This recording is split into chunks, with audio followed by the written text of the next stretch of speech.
husband giving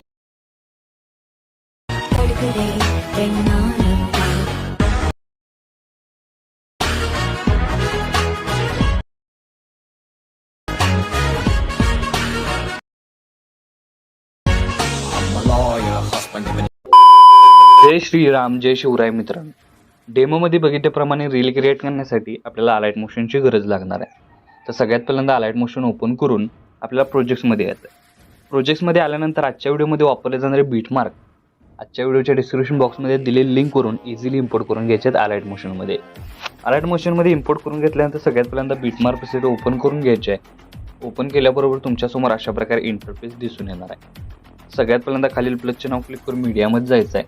मीडियामध्ये अशा प्रकारे तुम्हाला इंटरफेस दिसून येणार आहे. सगळ्यात पहिल्यांदा काय करायचं, तुमच्या एक गाडीचा इमेज इथं ॲड करून घ्यायचा आहे. आता हा इमेज मी इथं डेमोसाठी यूज करतोय. इथं तुम्ही स्वतःचा इमेज यूज करून हा स्टेटस आहे तो इझिली क्रिएट करू शकता.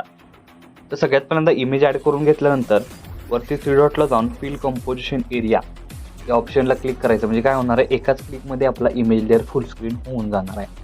त्यानंतर काय करायचं आहे, मूव्ह अँड ट्रान्सफॉर्ममध्ये जाऊन जो बाईकचा इमेज आहे तो एका साईडला आपल्याला अशा प्रकारे स्क्रोल करत सेट करून घ्यायचा आहे. आणि यानंतर याची जी लेंथ आहे ती शेवटच्या बीटमार्कपर्यंत वाढून हा इमेज लेअर लॉंग प्रेस करून बॅकग्राऊंडला घेऊन यायचा आहे. म्हणजे काय होणार आहे, जे आपण नाव दिलेलं आहे वरती ते तुम्हाला वरती येणार आहे. तर सगळ्यात पहिल्यांदा तुम्हाला ह्या नावावर क्लिक करून एडिट टेक्स्टवर क्लिक करायचं आहे.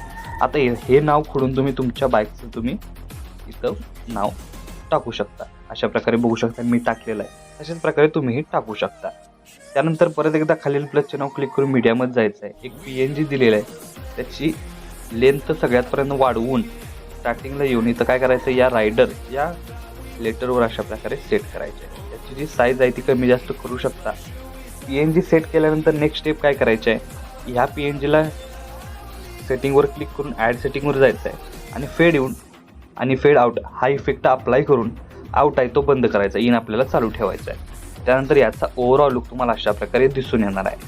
त्यानंतर परत एकदा काय करायचं, खालील प्लसचे नाव क्लिक करून मीडियामध्ये जायचं आहे. एक ब्लॅक PNG दिलेली आहे ती ॲड करून आपल्याला काय करायचं, स्क्रोल करत सगळ्यात खाली थोडंसं आपल्याला काय करायचं, थोडीशी आपल्याला फक्त सेट करायचे आणि याची लेंथ शेवटपर्यंत वाढवून घ्यायची. वाढवून घेतल्यानंतर परत एकदा खालील प्लसचे नाव क्लिक करून मीडियामध्ये जायचं आहे आणि एक व्हिडिओ दिलेला आहे तो फक्त ॲड करायचा आहे. ॲड केल्यानंतर शेवट येऊन जेवढा पाहिजे तेवढा ठेवून उरलेला डिलीट करायचा आहे आणि हा व्हिडिओ सिलेक्ट करून मूव्ह अँड ट्रान्सफॉर्मेशनमध्ये जाऊन याची जी साईज आहे ती आपल्याला लहान करून अशा प्रकारे एका ठिकाणी सेट करायचे आहे. बघू शकता इथं मी सेट केलेलं आहे. आता आपल्याला काय करायचं आहे की बॅक निघून हा व्हिडिओ सिलेक्ट करून इफेक्टमध्ये जायचं आहे. ॲड इफेक्टवर क्लिक करून क्रोमा की म्हणून इथं आपल्याला काय करायचं आहे, सर्च करायचं आहे. क्रोमा की ॲड करून स्टार्टिंग सेटिंगवर ॲड करायचे आणि इथं आपल्याला कलरच्या ऑप्शनवर क्लिक करून थर्ड ऑप्शनवर इथं आपल्याला कलर चेंज करायचे. बघू शकता अशा प्रकारे इथं कलर आहे सेकंड नंबरचा. तर आपल्याला काय करायचं की जो कलर आपण बॅकग्राऊंडला व्हिडिओचा आहे तो आपल्याला इथं सिलेक्ट करायचा आहे. बघू शकता जो कलर इथं असणार आहे तो कलर आला इथं हे होणार आहे, बॅकग्राऊंड आहे ते गायब होणार आहे. बघू शकता अशा प्रकारे. अशा प्रकारे इथं काय होणार आहे बघा, जसं जसं तिथं कलर येणार आहे अशा प्रकारे काय होतंय, बॅकग्राऊंड गायब होतंय. तसा आपल्याला कलर क्रिएट करायचे. अशा प्रकारे इथं बघू शकता मी कलर क्रिएट केलेला आहे तर बॅकग्राऊंड गेलेला आहे.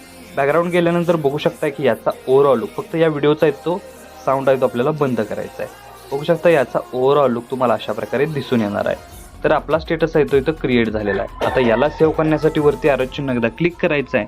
क्लिक केल्यानंतर व्हिडिओचं ऑप्शन सिलेक्ट करून एक्सपोर्टवर क्लिक करायचं आहे. अशा प्रकारे आपला स्टेटस आहे तो HD मध्ये सेव्ह होऊन जाईल.